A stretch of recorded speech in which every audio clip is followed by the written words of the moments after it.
Allez, salut les amis, j'espère que vous allez bien. Bon, ça y est, avec la correction d'hier, on a bien Bitcoin qui est venu rechercher le niveau que j'attendais, donc aux alentours des 90 000 $, qui était, je vous rappelle, l'objectif suite à la cassure baissière du canal ascendant. Et donc pour ce matin, tout simplement, on va regarder un petit peu comment ça évolue, et puis je vais essayer de vous donner quelques altcoins qui sont sur des niveaux qui me paraissent assez intéressants. Bon allez, avant de commencer cette vidéo les amis, je voulais vous montrer cette stat, puisque vous êtes 31,7% à regarder régulièrement les vidéos sans être abonné. Donc vraiment pensez à vous abonner si vous appréciez ce que je fais, parce que c'est super important pour soutenir la chaîne.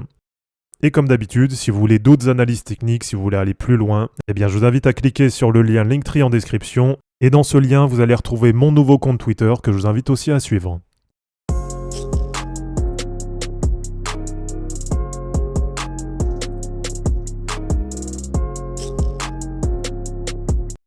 Bon franchement ça fait plaisir parce que ça fait plusieurs semaines que je vous partage exactement la même chose en termes d'objectifs.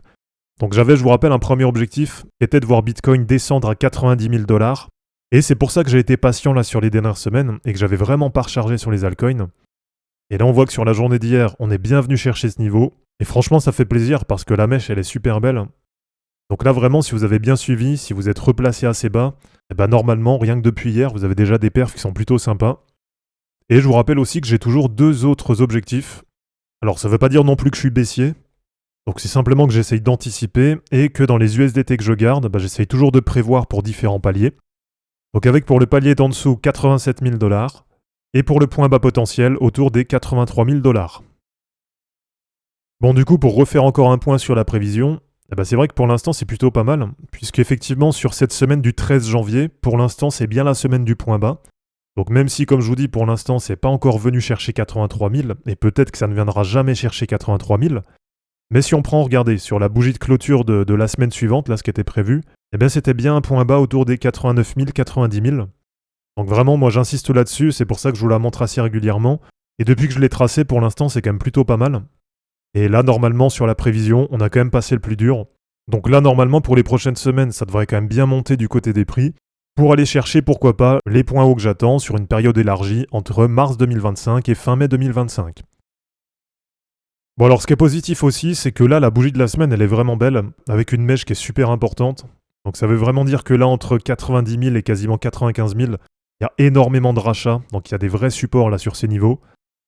Alors comme je vous dis maintenant rien n'est fait, ça veut pas dire que ça va repartir directement à la hausse. On verra comment ça va évoluer, mais en tout cas c'est quand même super positif. Là ça fait maintenant 5 semaines qu'on revient corriger dans ces niveaux, et ça fait 5 semaines qu'on a des rachats ici. Donc vraiment là les 90-95 000, ça a l'air d'être un très très gros support pour la suite. Et du côté d'Ethereum, regardez, c'est un petit peu pareil. Donc c'est bien venu chercher la zone qu'on avait notée. Donc là c'est pareil, si vous avez rechargé Ethereum par exemple vers 2930, 2950, je pense que pour du long terme c'est vraiment des super prix. Et surtout ce qui est important, c'est que là pour l'instant, ça arrive à tenir la moyenne mobile 50 hebdo en support. Et ça généralement, quand c'est un niveau qui est retesté et que ça arrive à tenir, c'est quand même plutôt positif pour la suite. Alors du côté des altcoins, je vais vous montrer moi les quelques alts là qui m'intéressent en ce moment. Donc déjà avec BitTensor TAO que je vous ai repartagé plusieurs fois. Et là vraiment tout ce niveau il m'intéresse beaucoup. Donc on peut même élargir jusqu'au prix actuel. Donc on va dire à peu près entre 380 et 440 $. Pour moi toute cette zone là elle est assez intéressante. Et alors je crois que c'est hier aussi que je vous ai remontré ça. Mais là aussi ce qui est intéressant c'est que sur TAO on a eu le repli, donc le retest sur le nuage. Et pour l'instant, si ça arrive à tenir, donc si ça clôture la semaine, donc à peu près au-dessus de 410 $, là aussi pour la suite, ça me paraît assez positif.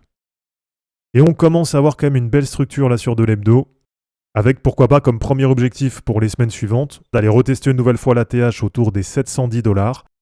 Et donc sur TAO, en faisant une entrée dès maintenant, rien que pour un retour à la TH, il y a déjà un potentiel plus 60% à aller chercher. Alors la deuxième crypto qui m'intéresse en ce moment, bien sûr, c'est Ethereum, puisque je trouve que sur les prix actuels, c'est pareil, elle est quand même assez sous-évaluée. Et là aussi, on est en test sur le nuage, donc c'est globalement similaire à ce qu'on a sur TAO.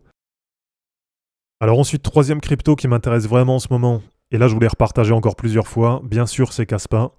Donc avec une nouvelle fois un test sur le bas de nuage, et en même temps un test sur le bas du canal ascendant. Et vous voyez que sur Kaspa, ça se passe toujours exactement de la même façon. Même si bien sûr toutes les séries ont une fin, donc il y a un jour où ça va pas tenir. Mais quand vous faites du trading ou de l'investissement, c'est qu'une question de probabilité.